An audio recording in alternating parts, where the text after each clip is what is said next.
hari Jumat kita sudah kedatangan tamu di program Bincang Hangat pagi hari ini. Dan seperti biasa, Bincang Hangat hari ini kita akan membahas terkait dengan DPHCHT. Jadi membahas tentang DPHCHT ini kita tidak akan lepas dari narasumber dari Bea Cukai dan pemerintah daerah. Kalau sekarang ini kita akan berbincang dengan pemerintah daerah Kabupaten Lombok Utara, mungkin wakilnya nanti Pak Kasatpol PP. Kita langsung saja berkenalan dengan dua orang narasumber kita. Yang pertama dari Bea Cukai, Pak Made Aryana. Beliau adalah Kepala Kantor, Pak ya? Betul. Kepala Kantor Bea Cukai Mataram. Selamat pagi, Pak. Selamat pagi, Pak. Sehat. Baik. Dan narasumber kita yang kedua, Pak Toto. Beliau adalah Kepala Satuan Polisi Pamung Praja Kabupaten Lombok Utara. Seperti biasa kita akan berbincang selama 60 menit ke depan. Dan pagi hari ini kita akan berbincang terkait dengan gempur rokok ilegal yang ada kaitannya dengan pendapatan negara. Dan kita ketahui bersama pemirsa, rokok saat ini sudah banyak sekali mereknya, banyak sekali kemudian rokok-rokok yang beredar di pasaran. Dan apakah itu bisa memberikan pendapatan kepada negara? Lalu seperti apa alurnya pengawasan daripada rokok-rokok ini? Dan apa yang dimaksud dengan rokok ilegal? Ini adalah pertanyaan-pertanyaan yang sering muncul di tengah masyarakat kita. Dan hari ini akan kembali dijawab oleh dua orang narasumber kita, karena ini ada kaitannya dengan pendapatan negara, pemirsa. Dan kita langsung saja ke Pak Kepala Kantor Bea Cukai Mataram. Pak Kepala, kita ketahui bahwa banyak kemudian razia-razia yang dilakukan oleh pemerintah daerah, dalam hal ini Pak Toto yang komandoi kalau di utara, Pak ya. Sering sekali kita melihat pemberitahuan-pemberitahuan kepada pedagang-pedagang kita bahwa ini rokok ini harus diawasi kemudian peredarannya, karena sekali lagi itu adalah masuk nantinya menjadi pendapatan negara. Dan sekali lagi pertanyaan-pertanyaan ini sering muncul, Pak. Betul, pasti. Yang pertama dulu deh, apa sih rokok ilegal itu, Pak? Karena kita sudah ini banyak sekali jenis rokok ini. Yang mana yang dikatakan dengan rokok ilegal? Silakan, Pak. Makasih, Mas Saad. Sebelumnya saya sapa dulu pemirsa Lombok TV, khususnya program kita bincang hangat ya. Iya. Saya sampaikan salam hangat dari saya perkenalkan, saya Imade Aryana. Saya kebetulan ditunjuk sebagai Kepala Kantor Bea Cukai Mataram. Makasih Mas Saad. Jadi kita bilang rokok ilegal ya, yang sudah biasa kita udah dengungkan bersama-sama ini, kita harus memberantasnya, itu yang pertama kita. Nah, apa sebenarnya rokok ilegal itu? Sebenarnya kan kita awali dengan asal dari rokok ilegal itu terbuat dari tembakau. Nah, dan ini Lombok adalah penghasil tembakau yang luar biasa. Makanya kita di sini harus sama-sama untuk bagaimana kita mengantisipasi adanya rokok ilegal. Nah, rokok ilegal ini adalah sesuai ketentuan di Undang-Undang Cukai Nomor 39 Tahun 2007 bahwa tembakau yang ada di Indonesia ini, kalau dia diproduksi, kemudian didistribusi, dipasarkan, diperjualbelikan dengan tidak mengikuti ketentuan hukum, kemudian dia tidak dilekatkan pita cukai, kemudian juga ada dipalsukan, ataupun dia tidak sesuai dengan peruntukannya, pita cukainya, nah itulah yang dikatakan sebagai rokok ilegal. Sebentar, Pak, ada 3 aturannya tadi. Ya. Tidak dilekatkan pita cukai, Ya, kemudian betul. ada pita cukainya tetapi itu palsu, Betul. dan tidak sesuai dengan peruntukan. Satu lagi, Apa lagi? dilekati pita cukai yang bekas. Nah, ini dia. Pita cukai bekas. Ya, ini harus kita pahami. Kita beberapa kali memang mengetahui ada oknum yang kemudian mengumpulkan pita itu. Mungkin Betul. itu yang terakhir kita. Betul. Ya, kan biasanya pedagang kalau pas selesai dijual, karena udah laku dilepas, nanti dia jual lagi itu Pak, dijual dengan harga mungkin 1.000, 2.000, kan itu menguntungkan bagi sisi pedagang, malah itu merugikan ke negara. Gitu. Baik. Kita kembali ke Siap. ke rokok ilegal tadi. Tembakau yang kemudian diperjualbelikan dengan tidak sesuai ketentuan. Iya, betul. Selanjutnya Pak Kepala, bagaimana kemudian peredaran rokok ilegal ini bisa mempengaruhi pendapatan negara? Ya, betul. Nah, tadi yang saya sampaikan bahwa rokok yang legal kan harus dilekati pita cukai dan sesuai tadi ciri-ciri yang 4 itu yang legal itu yang harus sesuai dengan peruntukan, pita cukainya, kemudian tidak ada yang polos. Dan biasanya ini yang polos ini yang paling banyak nih merugikan negara nih kan. Ada juga pita cukai palsu. Nah, itulah tanda bukti untuk penerimaan negara. Jadi kalau sudah dia dekati pita cukai yang legal, sesuai peruntukannya, tidak bekas dan lain-lain, nah itu artinya dia sudah membayar ke negara. Yang nanti, nah ini karena namanya cukai adalah pajak tidak langsung yang dibebankan kepada konsumen. Nah itu nanti konsumen setelah dia membeli kan artinya sudah, nah di syaratnya juga di rokok itu pelekatannya setiap dia membuka itu pasti udah robek sebenarnya gitu. Tapi kadang-kadang kan ya gimana caranya ngakali pelan-pelan. Nah kalau udah dibuka robek artinya sudah sah dia, udah artinya seperti itu pelekatannya, sehingga itulah bukti penerimaan negara, pendapatan negara. Nah pendapatan negara tuh ya dampaknya kepada kita semua. Pembangunan nanti kan larinya tadi yang disebut DBHCAT ya di situ porsinya dapat di situ untuk gitu. Nanti kita akan telisik lebih dalam lagi Pak Kepala, bagaimana kemudian ciri-ciri daripada pita cukai itu, karena tadi kan bisa dipalsukan gitu. Siap. Kita ke Pak Toto dulu, Pak Kasat. Sejauh ini di utara seperti apa sih peredaran rokok ini Pak Kasat? Baik, sebelum saya jawab saya mungkin menyapa dulu pemirsa yang ada di rumah. Selamat pagi pemirsa semua yang ada di rumah. Alhamdulillah kita hari ini diberikan kesempatan oleh kawan-kawan kita di Lombok TV untuk bisa sama-sama hadir dalam rangka bincang hangat ya. Jadi terkait dengan peredaran rokok yang ada di Lombok Utara, memang ini tidak bisa kita hanya melihat di Lombok Utara, Bang. Tapi ini secara keseluruhan di wilayah Indonesia memang kita harus mengakui peredaran itu masih, Pak. Jadi masih memang ada rokok-rokok jenis tertentu yang dijual secara bebas di masyarakat. Nah, inilah yang menjadi PR kita bersama. Dalam hal ini di sini ada Pak Kepala Bea Cukai bersama kami untuk terus melakukan pendekatan ke masyarakat ya. Jadi lebih, sehingga kami di tahun ini juga sosialisasi yang kami perbanyak. Bahkan kami melakukan sosialisasi dengan cara yang berbeda dari tahun sebelumnya.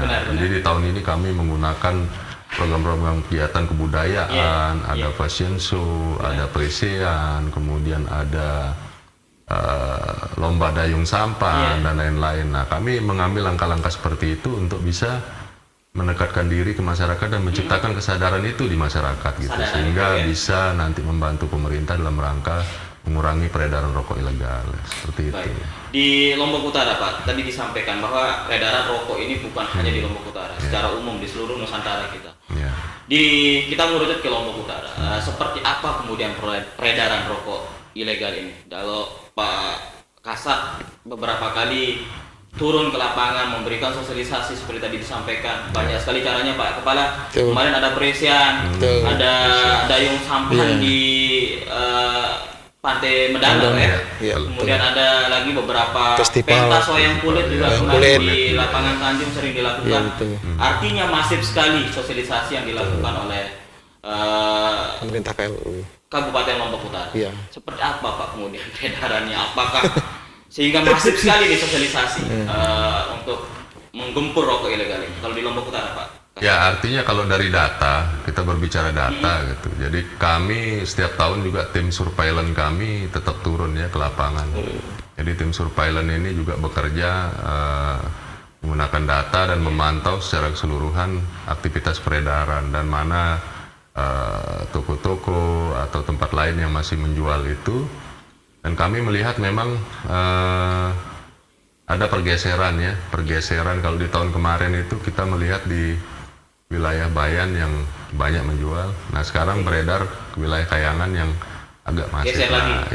Sehingga kemarin pada saat terakhir kami melakukan pemberantasan bersama dengan kawan-kawan yang di Pol PP Provinsi juga, ya kami temukan di daerah itu yang banyak. Nah, untuk itu nanti di bulan September insya Allah Pak Siap. Kepala, nanti kita akan melakukan operasi pemberantasan lagi, karena kami masih menyelesaikan tahapan sosialisasi dulu. Karena kami tidak ingin nanti pada saat pemberantasan biasanya menjadi alasan itu belum disosialisasikan. Iya. Berarti ada tahapannya Pak Kasat ya? Iya, sehingga sebelum razia kemudian menyita gitu ya, ada tahapan-tahapannya ya? Iya, jadi tidak bisa langsung melakukan pemberantasan sebelum Baik. itu. Sebelum nanti kita diinformasikan apa saja itu tahapan Pak Kepala, kita ke Pak Kepala Kantor dulu. Pak Kepala, ini kan banyak sekali stakeholder terkait dalam pemberantasan rokok ilegal ini. Ada Kominfo kalau dari sisi penyebaran informasinya, kemudian ada Pol PP, ada Dinas Perdagangan juga ikut terlibat. Jadi banyak sekali, bahkan informasinya juga Dinas Kesehatan juga masuk gitu. Semua stakeholder. Betul. Bea Cukai mungkin jadi leadernya. Apa kemudian peran daripada Bea Cukai ini sendiri, Pak? Jadi gini Mas, sebenarnya bukan peran utama kita ya. Yang peran lebih utama sebenarnya pemerintah daerah. Kenapa? Karena ya kami sebenarnya dana bagi hasil cukai hasil tembakau itu digelontorkan dari pemerintah pusat kepada pemerintah daerah, dari provinsi diteruskan ke daerah-daerah. Nah, itu dikelola dengan baik. Nah, tadi yang disebutkan Pak Kasat ada dipakai untuk sosialisasi atau penindakan. Kemudian, nah ini diporsikan, jadi ada DBHCHT itu ada 10% hanya untuk itu Pak, penindakan dan sosialisasi tersebut. Nah yang lainnya 40% itu kalau nggak salah untuk kesehatan dan 50% itu untuk kesejahteraan. Nah tentunya dengan begitu kan kita perlu kolaborasi itu bagaimana caranya untuk bisa memanfaatkan dana tersebut dengan baik dan tepat guna dan bermanfaat lah buat masyarakat. Nah seperti itu. Padahal yang kita lakukan nih, yang biasanya kami dimintain untuk berdiskusi terkait penggunaan yang 10% itu hanya untuk sosialisasi dan penindakan. Tapi dari 10% itu mempengaruhi yang 40 dan 50 itu gitu loh. Kalau tidak dilakukan peredarannya di mana-mana, kita tidak antisipasi, akhirnya penerimaan turun. Nah, karena DBHCHT ini sumbernya dari penerimaan negara. Nah, kalau penerimaan cukai turun, tentunya ya kembali lagi dana bagi hasilnya akan turun.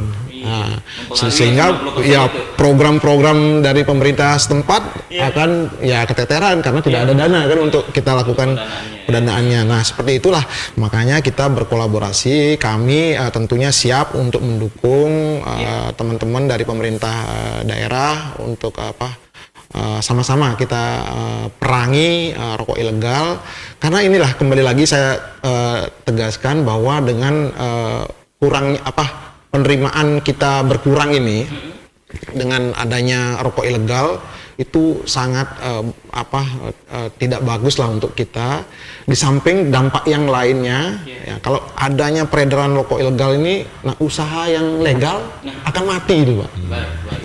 Itu yang kita kan orang berusaha dengan legal, ada yang ilegal digempur dia dengan barang-barang ilegal sehingga pengusaha yang legalnya akan mati. Ini yang akan kembali lagi ke penerimaan pasti akan berkurang. Satu lagi, karena ini peredaran rokok ilegal ini udah masif seperti itu, mungkin seluruh Nusantara dibilang betul, saya sadari itu, dan ini akibatnya sekarang tumbuh perokok pemula. Kenapa? Karena harga rokok ilegal ini murah. Jadi pemula itu bahkan dari usia-usia muda sudah, karena dia dikasih mungkin uang jajan, dibelinya rokok malah. Itu yang karena murah itu. Padahal namanya rokok ilegal itu tidak melalui pengujian, terus bahan bakunya tidak disortir seperti memenikan yang legal. Nah ini akan bisa menambah lagi kerusakan yang lain. Ya pertama ya masalah kesehatan kan, karena di rokok ilegal itu tidak jelas kadar nikotin, kemudian bahan-bahan yang dimasukkan seperti apa gitu. Kalau yang sudah legal tentunya pemerintah juga akan terlibat. Bagaimana pembinaannya termasuk dari hulunya. jadi petaninya diberikan pembinaan, itu dana kesejahteraan itulah dipakai. Baik. Kemudian untuk kesehatan ya, karena ini dampaknya memang kalau rokok atau barang kena cukai ini secara keseluruhan, ini tidak hanya rokok saja, itu akan berdampak kepada sosial dan kesehatan. Benar sekali. Nah itu kembali lagi dana yang 40% itu 40% dimanfaatkan untuk pembangunan puskesmas diperbaiki biar kesehatan masyarakat. Nah kalau teman-teman yang konsumsi rokok ilegal, make rokok ilegalnya dengan gara-gara itu tambah sakit. Nah, kemudian berobat di ini kan tidak nyambung gini. Sebenarnya kan ya fokusnya ini sebenarnya untuk mengurangi tambah masuk ke rumah sakit puskesmas yang ini. Karena puskesmas itu disiapkan yang perokok-perokok yang mungkin atau yang kesehatannya ya yang dengan legal gitu. Seperti itu. Baik. Tadi disampaikan bahwa selain berdampak pada kesehatan, juga berdampak pada sosial, atau mungkin juga berdampak pada bagaimana tumbuh kembang daripada pengusaha-pengusaha kita yang legal ini. Sehingga pertanyaannya seperti itu tadi, Pak. Kita ini mau berusaha ini kok banyak sekali aturan. Nanti aturannya nanti disampaikan mungkin bagaimana cara mendapatkan izin itu untuk bisa mendapatkan pita cukai itu. Pak Toto dulu. Di Lombok Utara, Pak Toto, kita harus Lombok Utara karena kita sedang berbicara terkait dengan Lombok Utara. Seperti apa kemudian masyarakat menerima sosialisasi? Tadi kan disampaikan ada tahapan-tahapannya tuh Pak. Sebelum melakukan pemberantasan itu kan ada sosialisasi dulu, ada tahapan-tahapannya. Sosialisasi sejauh ini seperti apa Pak Kasat lakukan atau pemerintah daerah Lombok Utara lakukan saat ini? Ya, kalau sosialisasi ini sebenarnya ini kan bukan setahun 2 tahun kita berbicara di BHCHT. Jadi saya rasa sudah sangat masif, baik melalui media, kemudian melalui tatap muka, kemudian dalam bentuk pamflet dan lain-lain itu sangat banyak itu. Jadi saya rasa masyarakat sebenarnya sudah paham terkait dengan apa itu rokok ilegal. Hanya sekarang persoalannya bukan di situ ya Pak ya. Iya, betul. Tetapi yang kita baca dari beberapa rakor, yang saya lihat dari beberapa rakor dengan kementerian, kemudian dari pihak-pihak terkait itu, modus dari peredaran ini, yang pengedar ini yang selalu berubah-ubah. Modus peredaran. Iya, modus peredarannya. Jadi mereka selalu memiliki cara untuk melakukan operasinya dengan modus yang berbeda-beda gitu. Bahkan ada yang sekarang sudah bisa melalui online ya Pak ya, sudah bisa melalui memanfaatkan jasa kurir dan lain-lain. Dan kalau dulu mereka lebih terbuka, sekarang ada yang seperti mahasiswa yang kadang datang sebagai ininya. Nah ini yang kita fakta di lapangan yang kita temukan, jadi seperti itu. Jadi sehingga nanti mungkin Pak Kepala juga bisa menyampaikan itu, hingga di setiap sosialisasi yang kami lakukan, pertanyaan dari masyarakat selalu sama. Kenapa tidak pabriknya Pak diberantas? Ya. Kenapa kami yang jual pabriknya diberantas? Ya, tentunya kami juga tidak menjual kan. Seperti itu jawabannya. Nah, nanti saya pada saat diberikan pertanyaan itu, saya selalu mengarahkan ke kawan-kawan Bea Cukai, paparkan apa yang sudah pemerintah lakukan. Sehingga beliau juga memaparkan di mana mereka melakukan penggerebekan pabrik, kemudian menutup pabrik di mana, kemudian ada bahkan yang mobil Alphard dipergunakan isinya rokok ya. Saya itu minta tampilkan di forum sosialisasi aksinya gitu. Itu ya, aksinya itu.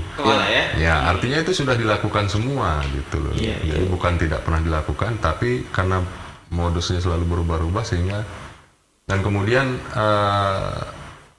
yang menarik itu karena memang jawaban masyarakat selalu murah. Jadi mereka tuh mencari murahnya gitu.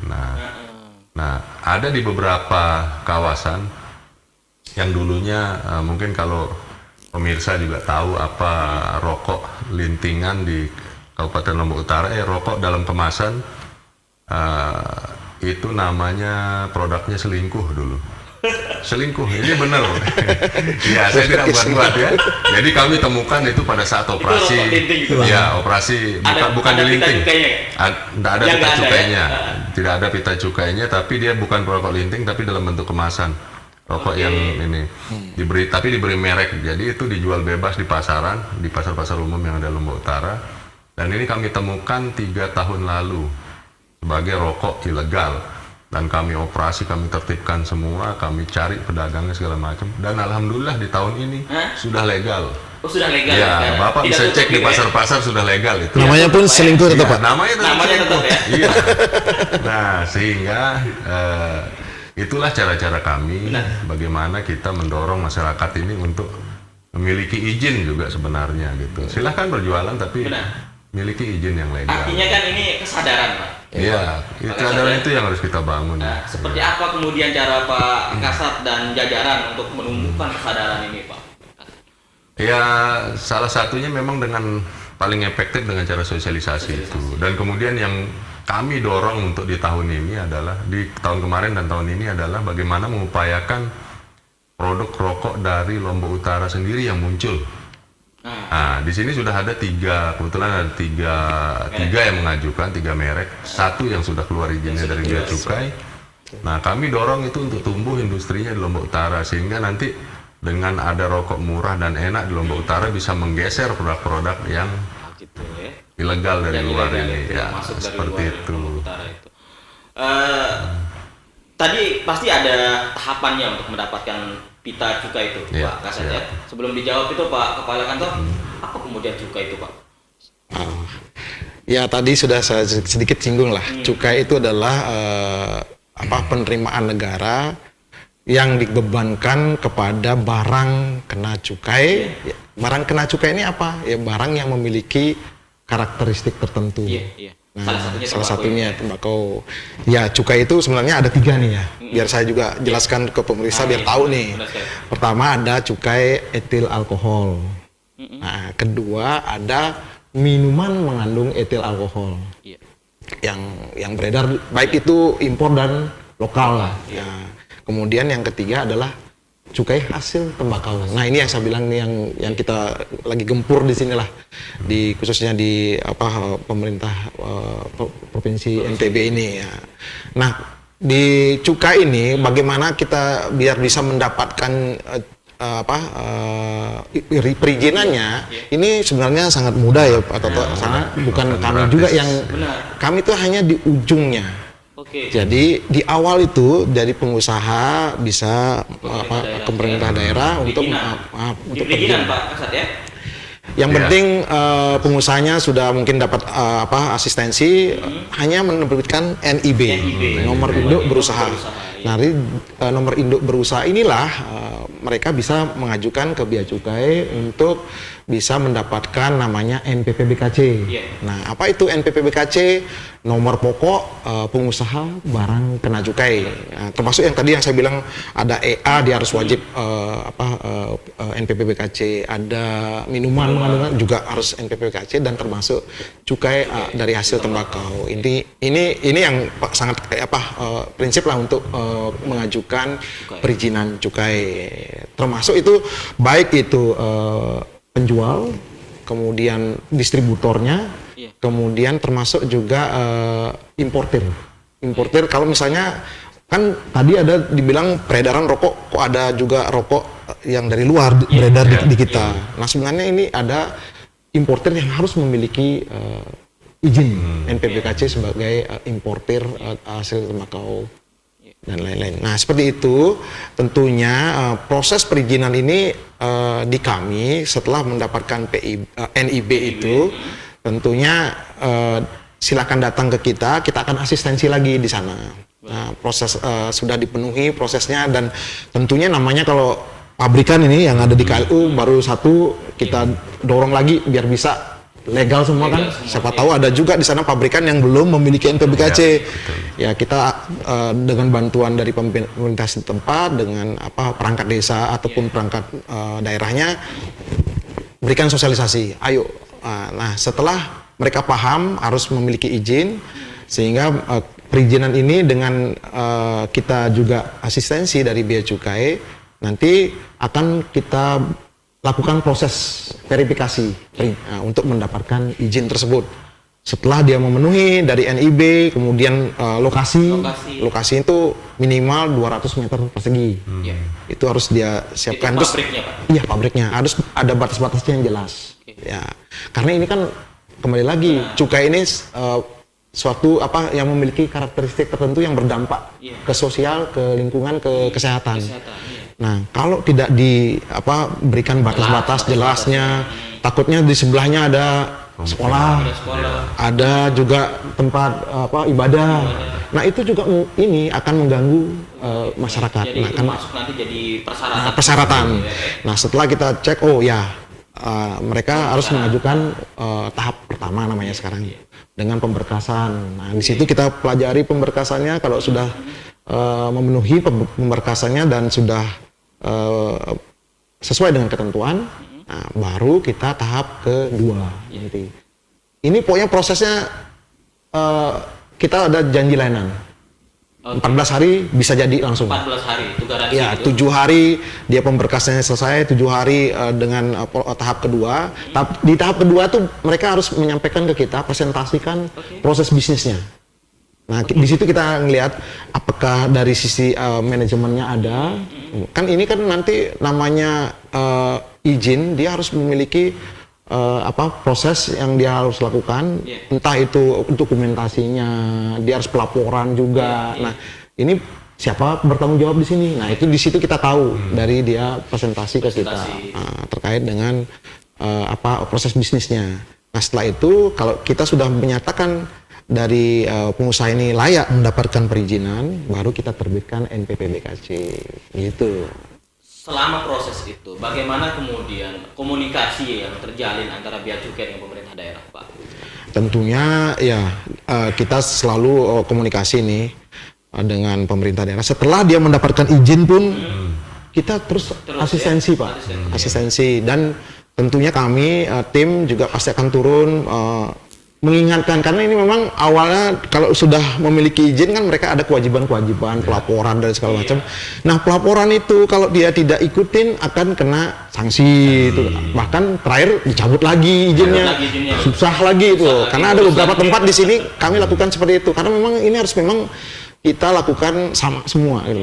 Kita lakukan pembinaan, koordinasi dengan pemerintah daerah, berikan dia asistensi, begini, tolong laporkan sebelum produksi seperti apa, kemudian produksi dia pemesanan pita cukainya ke kita, mengajukan P3C, kemudian terbit dokumen-dokumennya, ada CK1 dan CK-CK yang lain, dia harus penuhi dan dia ada pelaporannya.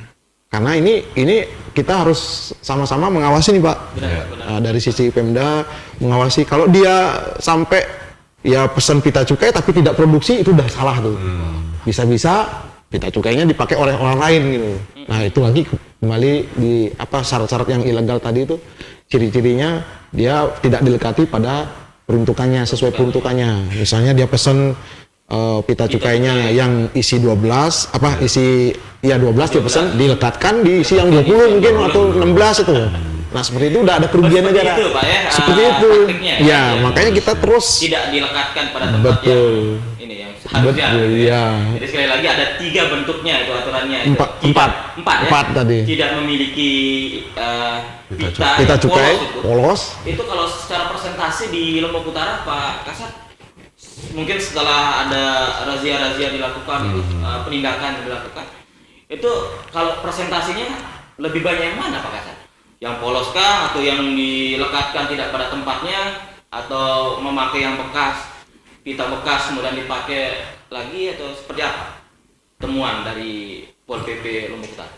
Yang temuan yang kami temukan di lapangan itu ada 2 ya, yang sering ya. Itu yang polos, tidak memiliki pita cukai sama sekali, dengan yang tidak sesuai dengan peruntukannya. Pak Kasat, yang polos ini produk dari luar KLU atau dari luar semua? Dari luar semua. Dari semua rumah, karena ini infonya juga sebenarnya peredarannya istilahnya ada di luar ya, Pak. Betul. Pak. Jadi, betul, pabrikannya mungkin ada di luar, bukan di wilayah Lombok sendiri gitu, jadi banyak di luar daerah. Kemudian alur distribusinya itu yang masih kita telusuri bersama rekan-rekan bea cukai gitu. Baik.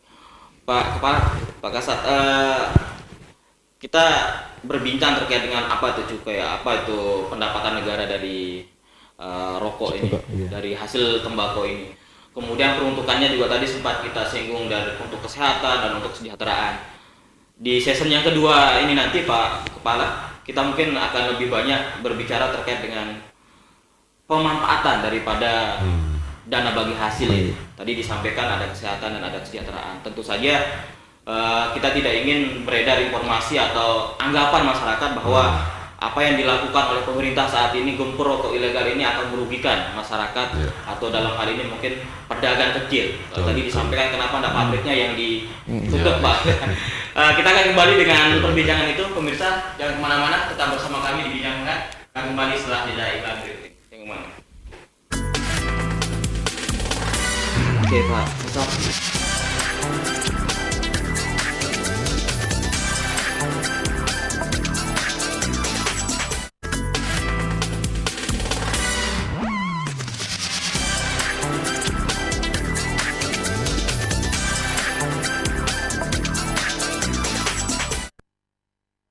Anda masih bersama kami di Bincang Hangat, masih dengan dua orang narasumber kita membahas tentang BBHCHT, gempur rokok ilegal yang ada di Kabupaten Lombok Utara. Kalau tadi kita berbincang bagaimana mengetahui pita cukai yang asli, mana yang palsu, mana yang dilekatkan pada tempatnya atau tidak, karena ini sangat berdampak sekali pada pendapatan negara. Dan kita ke Pak Kepala Kantor Bea Cukai Mataram. Tadi kita sempat menyinggung Pak terkait dengan pemanfaatan daripada dana bagi hasil ini. Ada kesehatan, ada kesejahteraan. Kalau kesehatan ini pembangunan atau mungkin pelayanan kesehatan ada puskesmasnya yang kemudian diperbanyak, alat-alat kesehatannya kemudian yang dilengkapi. Itu seperti apa Pak? Dana bagi hasil ini berperan dalam hal kesehatan ini. Silakan Pak. Jadi dana bagi hasil yang sudah digelontorkan pemerintah pusat kepada pemerintah daerah itu murni di bawah Kementerian Keuangan. Jadi artinya penyalurannya seperti itu kepada pemerintah daerah. Nah dari sisi kita di Bea Cukai hanya yang komponen 10% tadi yang untuk penegakan hukum itu terdiri dari sosialisasi dan operasi untuk pemberantasannya. Nah kalau hanya itu aja skup yang bisa saya sampaikan. Kalau yang terkait komposisi untuk kesehatan, kesejahteraan itu semua dari pemerintah daerah yang mengaturnya seperti apa. Mungkin perlu koordinasi ke kita, bisa kita berikan penyampaian terkait dengan aturan karena sudah ada di PMK-nya di 215 itu diatur bagaimana pemanfaatannya. Nah dari sisi kita yang sangat bisa berkolaborasi di yang 10% itu aja. Ya dari 10%, tapi itu yang saya sampaikan tadi bahwa sangat berarti berdampak. Apa yang kita lakukan 10% itu sosialisasi yang masif kita lakukan tadi, udah banyak ada event-event kebudayaan kita sertakan karena itu kan pengerahan massa, pengumpulan massa.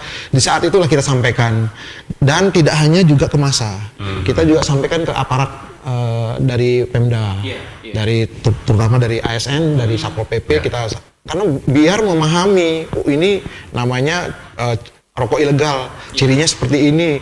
Nah ini terus kita lakukan ya dengan maksud ya tidak kembali lagi maraknya rokok ilegal itu. Nah itu maksudnya kita, sehingga nanti dengan seperti itu ya dana bagi hasilnya akan meningkat. Nah kalau dari sisi kita ngelihat nih Pak, karena kondisi ini saran mungkin dari saya ya, pemanfaatan dana bagi hasil yang 10% itu kalau bisa kita lebih banyak juga melakukan penindakannya Pak. Nah itu yang, karena kenapa? Karena sudah banyak beredar rokok ilegalnya. Kalau kita terus sosialisasi ternyata tidak juga sama juga pertanyaan-pertanyaan masyarakat dari sebelumnya, kenapa nggak di ini. Nah gempurnya ini yang kita lakukan dengan lakukan operasi gabungan. Operasi gabungan itu tidak hanya dengan Pemda juga, kita libatkan APH. Nah, karena di ketentuan juga bisa APH. Nah ini kita harus baru-baru jadi tindak pidana begitu Pak. Betul. Ini cukai namanya semua tindak pidana. Nah sekarang pun memang sudah ada restoratif justice dengan ultimum remedium, bisa dikenakan sanksi, tapi sanksinya lumayan loh, 3 kali nilai cukainya. 3 kali. 3 kali nilai Iya. cukai ya. Ya seperti itu. Kalau misalnya kita benar-benar terapkan itu, saya yakin pelakunya akan kapok kalau kena denda 3 kali nilai cukainya. Bayangkan aja coba kalau yang sering beredar misalnya di KLU banyak yang rokok tanpa pita cukai, udah pasti full ya. Kalau yang tidak sesuai peruntukan nih, dia bayar 12 batang, cuman dilekatkan, ada diselisihnya itu yang dikenakan kan 3 kali nilai cukai. Kalau udah rokoknya udah polos, udah langsung dikenakan 3 kali pita cukainya, sehingga ya pasti akan si pelakunya akan kapok nih. Artinya begini Pak, kalau tadi informasi dari Pak Kasat ini kan datangnya dari luar nih. Artinya pabriknya tidak di sini. Betul. Di Lombok Utara misalnya tidak ada pabrik di sana yang memproduksi itu banyak dari luar. Artinya pengawasan apakah itu dari bea cukai kah atau dari mungkin APH yang mengawasi masuknya rokok-rokok ilegal ini Pak, ke NTB seperti apa? Sebenarnya memang kita harus bersinergi Pak. Kalau dari bea cukai aja, memang sisi kita undang-undang cukai sepenuhnya ada di kita pengawasan untuk barang kena cukai. Namun kami menyadari bea cukai, khususnya kami di Mataram ini, bea cukai Mataram ini membawahi 4 kabupaten dan 1 kota dengan bermacam kegiatan baik pelayanan dan pengawasannya. Nah, untuk yang ini memang kita harus kolaborasi, Pak. Nah, pintu-pintu masuknya kita harus tahu. Nah, itu yang kita harus petakan. Kami juga tim sudah ada untuk intelijen mengetahui dari mana masuknya. Terus yang namanya ilegal, Pak, kita nggak tahu pabriknya di mana. Kita nggak tahu. Nah, kita tahu misalnya contoh nih, ada rokok ilegal namanya HD. Saya cek di database, HD ini ada mereknya. Ada di Batam. Misalnya contohnya seperti itu, Pak. Nah, kalau di Batam legal dia, Pak. Nah, makanya ini si pelaku pasti sudah melakukan kegiatan ininya dengan mungkin meniru, memalsukan, seperti itu. Itu yang susah kita. Memalsukan rokok yang legal itu mungkin terjadi, Pak. Pasti, Pak. Pasti itu banyak yang seperti itu mereka. Jadi kan tidak untuk pemasaran itu tidak gampang deh. Dia lebih gampang ya tiru produknya orang yang sudah sudah terkenal di masyarakat itu dengan harga nanti diberikan harga di bawah. Rasanya mungkin sama gitu loh. Jadi bikin bagaimana dia ngeraciknya biar sama gitu. Bea cukai mendeteksi ada kemungkinan itu. Ada kemungkinan itu, kita punya intelijen, Pak. Jadi sistem intelijen kita jalan informasi dan juga ya dari masyarakat nih kalau ada informasi yang ditemukan di mana ada kegiatan seperti itu yang memproduksi cukai hasil tembakau berupa rokok, mungkin ada produknya yang lain, ada cerutu atau tembakau iris nih Pak. Yang di sini sebenarnya pabriknya yang ada di Provinsi NTB ini sudah mulai menggeliat Pak. Selain yang tadi disampaikan ada SKT yang ini ya. Paling banyak adalah TIS Pak. Nah, pabrik TIS tembakau iris Pak. Nah, seperti itu kita sudah berikan pemahaman Pak. Ya dengan kita berikan asistensi seperti itu, pengusahanya memahami, ya sadar gitu loh untuk melakukan yang legal. Itu yang kita perlu lakukan. Nah, kalau di sisi yang lain, yang kita memang promoter ya masuknya dari luar ini. Kami sudah juga pasang orang untuk berkoordinasi di pelabuhan. Tetap kami akan lakukan koordinasi. Kalau kami berdiri di sana dengan mengatakan saya bea cukai untuk ini, itu nggak bisa. Kita harus bersinergi, berkolaborasi untuk bisa menyelesaikan ini. Lagi-lagi kesadaran masyarakat. Betul. Kita ke Pak Kasat. Pak Kasat, tadi ada pergeseran. Kalau kemarin peredaran rokok ilegal di utara itu banyak ditemukan di Bayan. Sekarang bergeser ke Kayangan. Jangan-jangan nanti bergeser ke Taning nih Pak. Maksudnya seperti apa kemudian sosialisasi pendekatan-pendekatan yang dilakukan oleh pemerintah daerah untuk sekali lagi menumbuhkan kesadaran masyarakat di utara itu, Pak Kasat? Ya, artinya seperti sudah sampaikan sebelumnya, sosialisasi ini sudah sangat masif ya. Bahkan di tahun ini kita sudah melakukan upaya-upaya melalui kegiatan-kegiatan budaya dan lain-lain. Cuma seperti dikatakan oleh Pak Kakan tadi, untuk tahun ini kita juga menitik beratkan ke sosialisasi kepada ASN. Jadi di bulan September ini kami sudah merancang untuk sosialisasi pada seluruh ASN di Kabupaten Lombok Utara. Potensi juga konsumsi rokok. Ya, karena memang salah satu juga yang kami temukan itu ada juga ASN yang menggunakan itu. Jadi kami juga menginginkan bahwa ASN ini nanti sebagai duta juga di masyarakat itu. Mereka nanti yang lebih mensosialisasikan ke masyarakat yang lain. Itu yang pertama. Kemudian yang kedua, tadi sudah disampaikan oleh Pak Kakan, kami juga di tahun ini lebih masif untuk pemberantasan dan kemudian penegakan hukum secara pidana itu kita lebih tegakkan. Kalau di tahun-tahun kemarin kami mungkin masih dalam tataran edukasi ya Pak Kakan ya. Kami mengedukasi, jika ditemukan kami edukasi, kami lakukan penyitaan, tapi kami lebih memberikan mereka kelonggaran untuk tidak menjual lagi. Tetapi untuk di tahun ini, jika kami pada saat kami turun, orang yang sama masih menjual di operasi-operasi sebelumnya dan itu dilakukan berulang-ulang, maka kami akan lakukan penegakan hukum bersama rekan-rekan Bea Cukai dan APH, seperti itu. Pak Kasat, hasil dari turun ke lapangan melakukan sosialisasi kepada masyarakat itu seperti apa sebenarnya pertumbuhan atau kondisi petani tembakau kita yang ada di Lombok Utara, Pak Kasat? Banyakkah? Tidak, kan kalau kita ketahui di Lombok ini mungkin pusatnya di Lombok Tengah atau di Lombok Timur, Pak. Iya, betul. Bea Cukai, ya. Iya. Kalau di Lombok Utara itu sendiri seperti apa? Kalau di Lombok Kondisi Utara, petani tembakau kita. iya, kalau di Lombok Utara memang belum banyak ya, tapi ada di beberapa lokasi seperti di Kayangan, di beberapa titik di Gangga juga ada. Iya. Nah, artinya yang di Kayangan itu masih kita dalami untuk kami buat kajiannya. Itu kalau sudah tidak salah sudah dilakukan oleh Bapeda juga untuk pembentukan KIHT namanya, Kawasan Industri Hasil Tembakau. Nah, jika nanti memang dalam kajian itu sudah memenuhi syarat untuk pembentukan itu, maka nanti akan dibentuklah kawasan itu dan kemudian akan menjadi sentra yang bisa mengakomodir kebutuhan petani tembakau. Ya, arahnya Pemda nanti seperti itu depannya. Kita ketahui juga di Lombok Utara ini kan hasil tembakau seperti yang disampaikan tadi memang agak peredarannya tadi disampaikan bahwa sekarang beralih dari Bayan kemarin yang mungkin jauh dari pusat kota sekarang ke Kayangan, yang informasinya ada potensi di sana pengembangan petani tembakau. Contoh kita juga sangat bagus sekali ya sebagai penunjang daripada produk rokok ini. Ada pengaruhnya nggak itu, Pak Kasat? Produk cengkeh kita, hasil cengkeh kita. Sangat berpengaruh.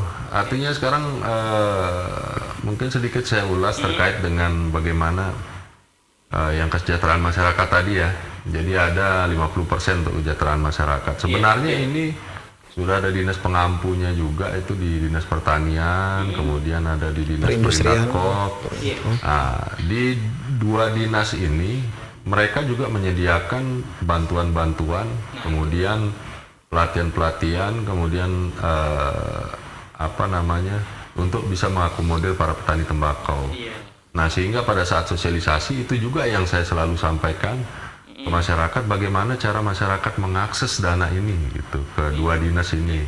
Nah, sehingga mereka bisa membentuk kelompok, kemudian bisa mengakses dana mulai dari pembibitan sampai dengan nanti membuat industri rokoknya, sampai dengan penjualan dan lain-lain, promosi lain-lain, itu sebenarnya sudah di-cover semua. Ini dari sektornya ada di pertanian dan di perdagangan. Iya, dinas perdagangan. Nah, jika itu benar-benar dimanfaatkan oleh masyarakat, saya rasa pertumbuhan industri ini akan bisa masif di Lombok Utara itu. Sejauh ini ada produk hasil tembakau kita di Lombok Utara, Pak Kasat?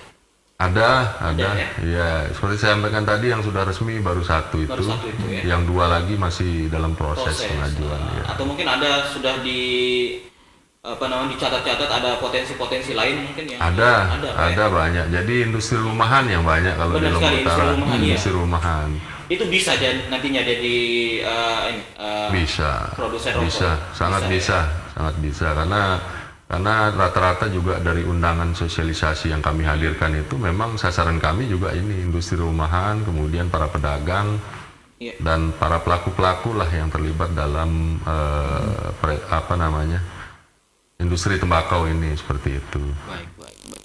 Kita ke Pak Kepala Kantor, ada nggak izin khusus yang diberikan oleh negara kepada petani tembakau kita untuk memproduksi hasil tembakau ini, Pak? Kalau masalah izin seperti yang tadi sebenarnya kembali lagi izin yang paling awal ada di pemerintah setempat. Ya. Setelah dia sudah memenuhi semua yang tadi disampaikan oleh Pak Kasat itu, mungkin dari dia dibina dulu di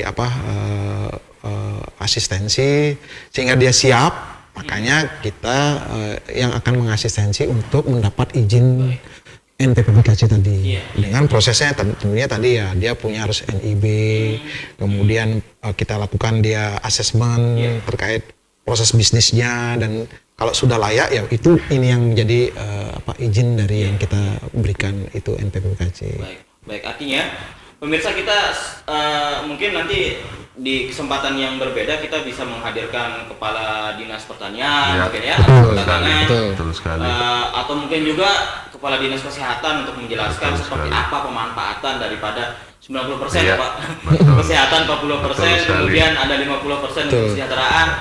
Ini kita membahas tentang penyebaran informasi, sosialisasinya, bagaimana menumbuh kembangkan kesadaran daripada masyarakat kita, petani tembakau kita untuk tidak lagi. Nah, ini kan untuk petani Pak, yang sering kita, atau produsen lah, jangan produsen. Saya ingin dari dua narasumber kita, apa kemudian yang bisa menumbuhkan kesadaran masyarakat, terutama konsumen nih Pak. Tadi disampaikan Pak Kepala bahwa dengan harga rokok yang murah ini, kemudian ada tumbuh kembali perokok-perokok pemula yang bahkan ini anak-anak usia sekolah. Betul. Bagaimana kemudian Pak kita memberikan informasi ini kepada anak-anak kita bahwa rokok ini berbahaya, apalagi ilegal, ya, sudah mengurangi pendapatan, tambah pengeluaran lagi untuk kesehatan, gitu Pak. Betul. Seperti apa kemudian? Karena kita sejauh ini berbicara menumbuhkan kesadaran terutama untuk produsen, konsumen kita belum ini. Mungkin itu Pak Kepala, seperti apa kemudian kita memberikan penyadaran kepada adik-adik, terutama adik-adik kita yang usia sekolah nih. Ya tentunya ya saya cuma bisa menghimbau untuk tidak mengkonsumsi rokok. Tidak hanya rokok yang legal loh, apalagi tidak yang ilegal maksud saya. Apalagi yang legal pun kalau bisa jangan kan gitu, karena itu kan kembali lagi akan merusak kesehatan lah. Itu udah pasti ya. Udah karena udah kita teruji ya Pak ya, udah sampaikan. Saya aja sendiri mohon maaf saya tidak juga merokok, bukan maksud saya seperti itu. Nah, kalau generasi muda, namanya generasi muda ya manfaatkan isi pembangunan di masa kemerdekaan ini dengan ya yang hal yang bermanfaat gitu. Apalagi kalau sudah melanggar hukum ya tentunya pasti ada akibatnya gitu loh. Contoh ya seperti tadi, kalau mengkonsumsi rokok ilegal tadi sudah ada pelanggaran-pelanggaran yang dilakukan, apalagi dampak yang tadi loh. Kalau misalnya di masa muda dengan apalagi sudah misalnya tidak bekerja, hanya mengandalkan mungkin dari uang uang jajan, uang dari orang tua, waduh sangat disayangkan gitu masa mudanya diisi seperti itu ya yang ini. Dan poinnya memang itu, kalau namanya rokok ilegal ini saya sampaikan kepada generasi muda ini itu sangat membahayakan, sangat sekali. Saya sudah terbukti banyak yang masuk ke rumah sakit, entah itu puskesmas ataupun menggunakan jaminan kesehatan BPJS dan itu banyak kan yang dari memang ya menyadari loh. Ditanya pelaku rokoknya kan karena kesehatannya terganggu gara-gara merokok, ditanya rokoknya apa, ilegal. Nah itu udah terbukti, apalagi di setiap bungkus rokok itu sudah ada peringatan gimana dampak kalau berokok itu kesehatan. Paling pertama kesehatan itu yang kita ini. Nah kalau seandainya nanti teman-teman adik-adik ini sudah sadar gitu loh bahwa dan sudah mengetahui seperti itu, apalagi yang misalnya di Pemda KLU nih sudah tahu bagaimana caranya memproduksi ataupun bagaimana caranya membuat rokok dengan mungkin sudah diberikan asistensi, lakukan yang legalnya, yang legal itu yang paling bisa bermanfaat. Samping tadi ya penerimaan negara pasti udah kan, kalau sudah lancar, apalagi tadi namanya selingkuh Pak ya, itu makin naik ininya, pita cukai, pemesanan pita cukainya naik, peredarannya juga sesuai dengan ketentuan. Ya tentunya penerimaan negara dari sisi itu kita pasti akan meningkat. Kembali lagi dana yang lain, dana bagi hasil, untuk kesehatan dan untuk kesejahteraan. Nah, seperti tadi yang disinggung sama Pak Kasat tuh, akan dibangun KHIAT. Nah, ataupun mungkin kalau di sini yang sudah ada APHT di Lombok Timur. Di Lombok Timur ya. Sudah ada APHT di Pauk Motong tuh di Mas Bage. Nah, hal itu bisa juga itu bikin membuat industri yang sangat simpel. Tadi yang saya bilang di syarat-syarat NPPKC, tapi tetap dia NPPKC, Pak. Benar. Wajib dia harus perizinannya. Nah, ya. tapi kalau sudah dalam kawasan aglomerasi pengusaha hasil tembakau itu dipermudahkan sekali. Nah, tidak perlu luas yang 200 meter apalagi itu yang sudah ada kawasan.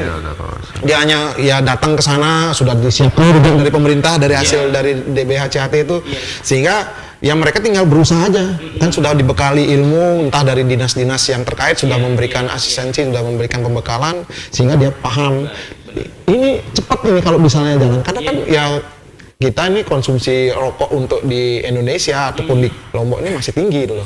Nah kalau misalnya itu dilakukan usaha dengan legal, yakinlah bahwa itu akan dampaknya yang positif. Pak, apakah ini rokok yang dari tembakau? Karena kita ketahui rokok ini kan tidak hanya yang dari tembakau ya. Tapi ada liquid itu juga masuk Pak pengawasan. Betul. Kan yang dibilang cukai hasil tembakau itu termasuk yaitu rokok, cerutu, tis dan tembakau olahannya, yaitu yang liquid itu. Betul. Itu masuk ke olahan. Masuk. Jadi setiap liquid yang dipasarkan harus juga ada pelekatan pita cukainya karena itu tergantung.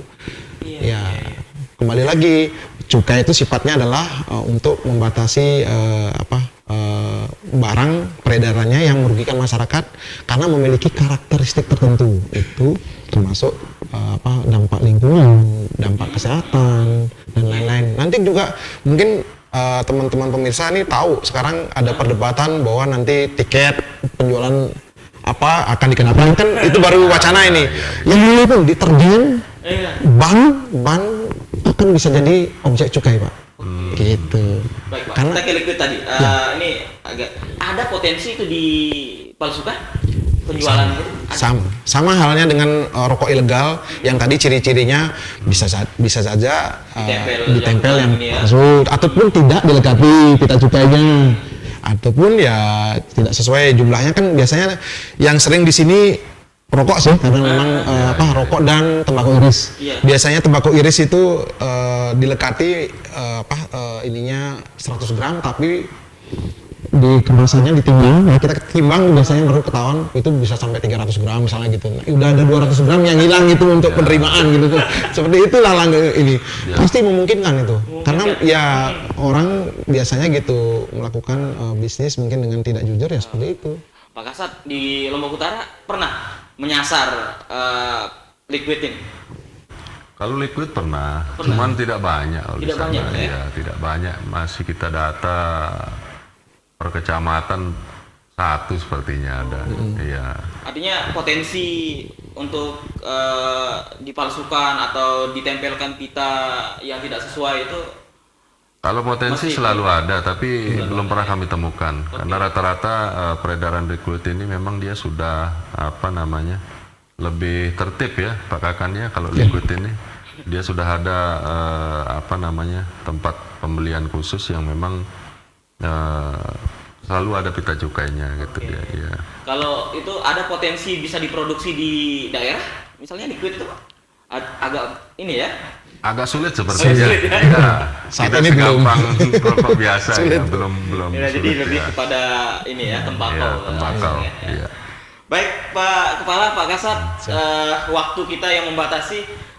Terakhir closing statement dari Pak Kepala Kantor, apa yang ingin Bapak sampaikan kepada masyarakat Nusa Tenggara Barat, khususnya pemirsa Lombok TV yang menyaksikan acara kita ini, ketika kita berbicara rokok ilegal dengan pendapatan negara. Silakan Pak Kepala. Baik, terima kasih pemirsa Lombok TV. Artinya sudah disampaikan sedemikian terkait ciri-ciri, dampaknya. Saya menghimbau pemirsa Lombok TV untuk mari kita sama-sama perangi rokok ilegal nih. Kita gempur rokok ilegal kalaupun mengkonsumsi, konsumsilah yang legal. Itu juga membawa dampak yang luar biasa buat negara dan pemerintah. Dan kalau ada yang pengen berusaha untuk menjadi pengusaha barang kena cukai, baik itu rokok atau SKT dalam hal ini yang biasa di sini dan produk-produk yang lainnya, datang ke Bea Cukai.